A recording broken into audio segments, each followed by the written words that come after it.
दुर्गा सप्तशती अध्याय 7 चंड और मुंड का वध। मैं मातंगी देवी का ध्यान करती हूँ। वह रत्न में सिंहासन पर बैठकर पढ़ते हुए तोते का मधुर शब्द सुन रही हैं। उनके शरीर का वर्ण श्याम है। वे अपना एक पैर कमल पर रखे हुए हैं और मस्तक पर अर्धचंद्र धारण करती हैं तथा कल्हार पुष्पों की माला धारण किए वीणा बजाती हैं।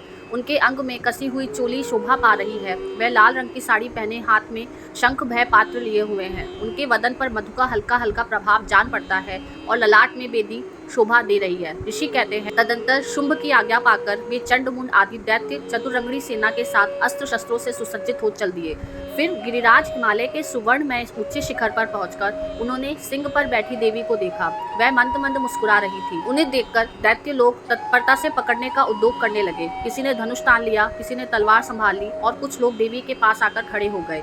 तभी अंबिका ने उन शत्रुओं के प्रति बड़ा क्रोध किया। उस समय क्रोध के कारण उनका मुख काला पड़ गया, ललाट में बोहे टेढ़ी हो गई और वहां से तुरंत विकराल मुखी काली प्रकट हुई, जो तलवार और पाश लिए हुए थी। वे विचित्र खड्गवाग धारण करके और चीपके चर्म की साड़ी पहनकर नरमुंडों की माला से विभूषित थी। उनके शरीर का मांस सूख गया था, केवल हड्डियों का ढांचा था, जिससे वे अत्यंत भयंकर जान पड़ती थी। उनका मुख बहुत विशाल था, जीभ ललक पाने के कारण वे और भी डरावनी प्रतीत होती थी। उनकी आंखें भीतर की ओर धसी हुई और कुछ लाल थी। वे अपनी भयंकर गर्जना से संपूर्ण दिशाओं को गुंजा रही थी। बड़े बड़े दैत्यों का वध करती हुई वे कालिका देवी बड़े वेग से दैत्यों की उस सेना पर टूट पड़ी और उन सबको भक्षण करने लगी। वे पार्श्व रक्षकों, अंगकुशधारी महावतों, योद्धाओं और घंटा सहित कितने ही हाथियों को एक ही हाथ से पकड़कर मुंह में डाल लेती थी। इसी प्रकार घोड़े, रथ और सारथिके के साथ रथी सैनिकों को मुंह में डालकर वे बड़े भयानक रूप से चबा डालती थी। किसी के बाल पकड़ लेती, किसी का गला दबा देती, किसी को पैरों से कुचल डालती और किसी को छाती के धक्के से मारकर गिरा डालती। वे असुरों के छोड़े हुए बड़े बड़े अस्त्र शस्त्र मुंह में पकड़ लेती और रोष में भरकर उनको दांतों से पीस डालती। काली ने बलवान एवं दुरात्मा दैत्यों की वह सारी सेना रौंद डाली, खा डाली और कितनों को मार भगाया। कोई तलवार के घाट उतर गए, कोई खड्गवाग से पिटे गए और कितने ही असुर दांतों के अप्रभाग से कुचले जाकर मृत्यु को प्राप्त हुए। इस प्रकार देवी ने असुरों की उस सारी सेना को क्षण भर में मार गिराया। यह देख चंड उन अत्यंत भयानक काली देवी की ओर दौड़ा तथा महादैत्य मुंड ने भी अत्यंत भयंकर बाणों की वर्षा से तथा हजारों बार चलाए हुए चक्रों से उन भयानक नेत्रों वाली देवी को आच्छादित कर दिया। वे अनेकों चक्र देवी के मुख में समाते हुए ऐसे जान पड़े मानो सूर्य के बहुतरे मंडल बादलों के उदर में प्रवेश कर रहे हों।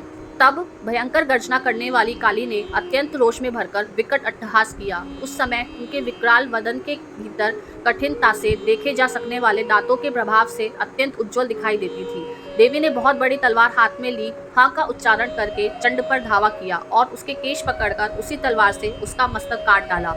चंड को मरा देखकर मुंड भी देवी की ओर दौड़ा। तभी देवी ने रोष में भरकर उसे भी तलवार से घायल करके धरती पर सुला दिया। महापराक्रमी चंड और मुंडों को मारा गया देख मरने से बची हुई बाकी सेना भय से व्याकुल हो चारों ओर भाग गई। तदंतर काली ने चंड और मुंड का मस्तक हाथ में ले चंडिका के पास जाकर प्रचंड अट्टहास करते हुए कहा, देवी, मैंने चंड और मुंड नामक इन दो महापशुओं को तुम्हें भेंट किया है। अब युद्ध यज्ञ में तुम शुंभ निशुंभ का स्वयं ही वध करना। ऋषि कहते हैं, वहां लाए हुए उन चंड मुंड नामक महादैत्यों को देखकर कल्याणमयी चंडी ने काली से मधुर वाणी में कहा, देवी, तुम चंड और मुंड को लेकर मेरे पास आई हो, इसलिए तुम संसार में चामुंडा नाम से तुम्हारी ख्याति होगी। इस प्रकार चंड मुंड वध नामक 7वां अध्याय पूरा हुआ। दुर्गा सप्तशती अध्याय 8 रक्त बीज वध। मैं अणिमा आदि सिद्धिमय किरणा से आवत्र भवानी का ध्यान करती हूँ। उनके शरीर का रंग लाल है, नेत्रों में करुणा लहरा रही है तथा हाथों में पाश, अंकुश, बाण और धनुष शोभा पाते हैं। ऋषि कहते हैं, चंड और मुंड नामक दैत्यों के मारे जाने तथा बहुत सी सेना का संहार हो जाने पर दैत्यों के राजा शुंभ के मन में बड़ा क्रोध हुआ। उसने दैत्यों की संपूर्ण सेना को युद्ध के लिए कूच करने की आज्ञा दी। वह बोला, आज उदायुध नाम के 86 दैत्य सेनापति अपनी सेनाओं के साथ युद्ध के लिए प्रस्थान करें। कंबू नाम वाले दैत्यों के 84 सेनानायक अपने वाहिनी से घिरे हुए यात्रा करें। 50 कोटि वीर्य कुल के और 100 धूम्र कुल के असुर सेनापति मेरी आज्ञा से सेना सहित कूच करें। कालक, दौहद्र, मौर्य और काल के असुर भी युद्ध के लिए तैयार हो मेरी आज्ञा से तुरंत प्रस्थान करें। भयानक शासन करने वाला असुरराज शुंभ इस प्रकार आज्ञा दे सहस्त्रों बड़ी बड़ी सेनाओं के साथ युद्ध के लिए प्रस्थान किया। उसकी अत्यंत भयंकर सेना आती देख चंडिका ने अपने धनुष की टंकार से पृथ्वी और आकाश के बीच भाग गुंजा दिया। राजन, तदंतर देवी के सिंह ने भी बड़े जोर जोर से दहाड़ना आरंभ किया। फिर अंबिका ने घंटे के शब्द से उस ध्वनि को और भी बढ़ा दिया। धनुष की टंकार, सिंह की दहाड़ और घंटे की ध्वनि से संपूर्ण दिशाएं गूंज उठी। उस भयंकर शब्द से काली ने अपने विकराल मुख को और बढ़ा लिया तथा इस प्रकार वे विजयिनी हुई। उस तुमुल नाद को सुनकर दैत्यों की सेनाओं ने चारों ओर से आकर चंडिका देवी, सिंह तथा काली देवी को क्रोधपूर्वक घेर लिया। राजन, इसी बीच में असुरों के विनाश तथा देवताओं के अभ्युदय के लिए ब्रह्मा, शिव, कार्तिकेय, विष्णु तथा इंद्र आदि देवों की शक्तियाँ, जो अत्यंत पराक्रम और बल से संपन्न थी, उनके शरीर से निकलकर उन्हीं के रूप में चंडिका देवी के पास गई। जिस देवता का जैसा रूप, जैसी वेशभूषा और जैसा वाहन, ठीक वैसे ही साधनों से संपन्न हो, उसकी शक्ति असुरों से युद्ध करने के लिए आई। सबसे पहले हंस युक्त विमान पर बैठी हुई अक्षसूत्र और कमंडलू से सुशोभित ब्रह्मा जी की शक्ति उपस्थित हुई, जिसे ब्रह्माणी कहते हैं। महादेव जी की शक्ति वृषभ पर आरूढ़ हो, हाथों में श्रेष्ठ त्रिशूल धारण किए, महानाग का कड़कड़ पहने, मस्तक में चंद्र रेखा से विभूषित हुए वहां आ पहुंची। कार्तिकेय जी की शक्ति रूपा जगदम्बिका उन्हीं का रूप धारण करके श्रेष्ठ मयूर पर आरूढ़ हो, हाथ में शक्ति लिए दैत्यों से युद्ध करने के लिए आई। इसी प्रकार भगवान विष्णु की शक्ति गरुड़ पर विराजमान हो, शंख, चक्र, गदा, शार्द, धनुष तथा खड्ग हाथ में लिए वहां आई। अनुपम यज्ञ वाराह का रूप धारण करने वाली श्री हरि की जो शक्ति है, वे भी वाराह शरीर धारण करके वहां उपस्थित हुई। नारसिंह की शक्ति भी नरसिंह के समान शरीर धारण करके वहां आई। उसकी गर्दनों के बालों के झटके से आकाश के तारे बिखर पड़ते थे। इसी प्रकार इंद्र की शक्ति वज्र हाथ में लिए गजराज ऐरावत पर बैठकर आई। उसके भी सहस्त्र नेत्र थे। इंद्र का जैसा रूप है वैसा ही उसका भी था। तदंतर उन सब देव शक्तियों से घिरे हुए महादेव जी ने चंडिका से कहा, मेरी प्रसन्नता के लिए तुम शीघ्र ही इस असुरों का संहार करो। तब देवी के शरीर से अत्यंत भयानक और परम उग्र चंडिका शक्ति प्रकट हुई, जो सैकड़ों गीदड़ियों की भांति आवाज करने वाली थी। उस अपराजिता देवी ने धूमिल जटा वाले महादेव जी से कहा, भगवान, आप शुंभ निशुंभ के पास दूत बनकर जाइए और अत्यंत गर्वीले दानव शुंभ एवं निशुंभ दोनों से कहिए, साथ ही उनके अतिरिक्त भी जो दानव युद्ध के लिए वहां उपस्थित हो, उनको भी यह संदेश दीजिए, दैत्यों, यदि तुम जीवित रहना चाहते हो तो पाताल लोक लौट जाओ। इंद्र को त्रिलोकी राजा मिल जाए और देवता यज्ञ भाग का उपभोग करें। यदि बल के घमंड में आकर तुम युद्ध की अभिलाषा रखते हो तो आओ, मेरे सिवा तुम्हारे कच्चे मांस से तृप्त हो। उस देवी ने भगवान शिव को दूत कार्य में नियुक्त किया, इसलिए वह शिवदूती के नाम से संसार में विख्यात हुई। वे महादैत्य भी भगवान शिव के मुंह से देवी के वचन सुनकर क्रोध में भर गए और जहां कात्यायनी विराजमान थी उस और बढ़े।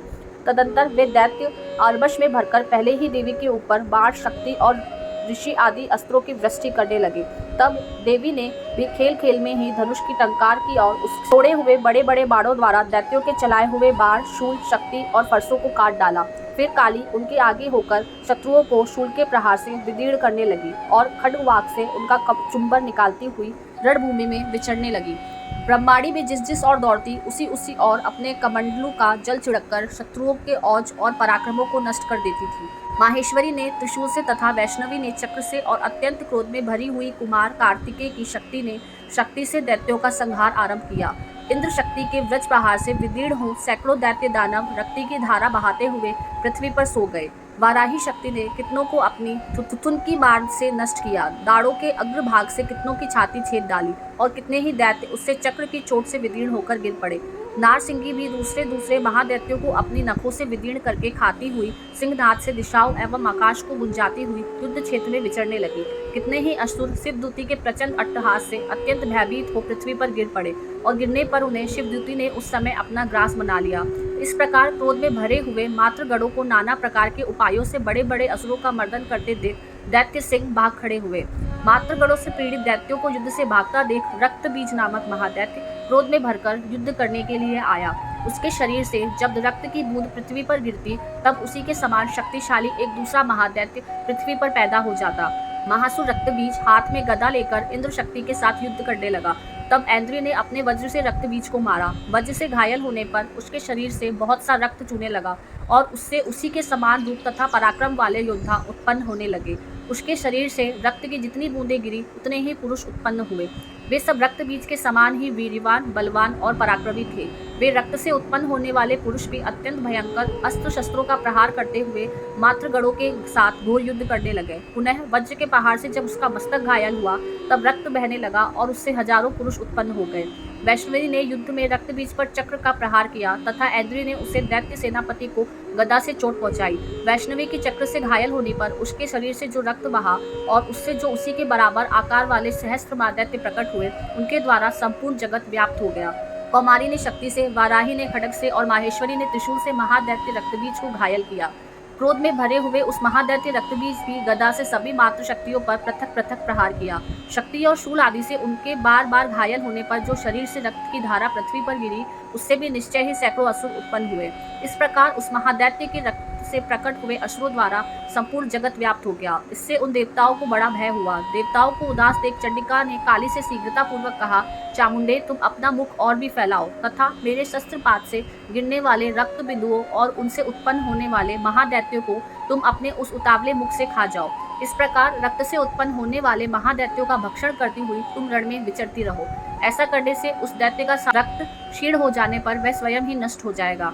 उन भयंकर दैत्यों को जब तुम खा जाओगे तब दूसरे नए दैत्य उत्पन्न नहीं हो सकेंगे। काली से यह कहकर चंडिका देवी ने सूल से रक्त बीज को मारा और काली ने अपने मुख में उसका रक्त ले लिया। जब उसने वह चंडिका पर गदा से प्रहार किया, किंतु गदापात ने देवी को तनिक भी वेदना नहीं पहुंचाई। रक्तबीज के घायल शरीर से बहुत सा रक्त गिरा, किंतु जो ही वह गिरा त्यों ही चामुंडा उसे अपने मुख में ले लिया। रक्त गिरने से काली के मुंह में जो महादैत्य उत्पन्न हुए उन्हें भी वह चट कर गई और उसने रक्तबीज रक्त भी पी लिया। तदंतर देवी ने रक्तबीज को, जिसका रक्त चामुंडा ने पी लिया था, वज्र, बाण, खड्ग तथा ऋषि आदि से मार डाला। राजन, इस प्रकार शस्त्रों के समुदाय से आहत एवं रक्तहीन हुआ महादैत्य रक्तबीज पृथ्वी पर गिर पड़ा। नरेश्वर, इससे देवताओं को अनुपम हर्ष की प्राप्ति हुई और मातृगण उन असुरों के रक्तपान के मात से उद्धत सा होकर नृत्य करने लगा। इस प्रकार श्री मार्कंडेय पुराण में सार्वणिक मनवंतर की कथा के अंतर्गत देवी महात्म्य में रक्तबीज नामक 8वां अध्याय पूरा हुआ।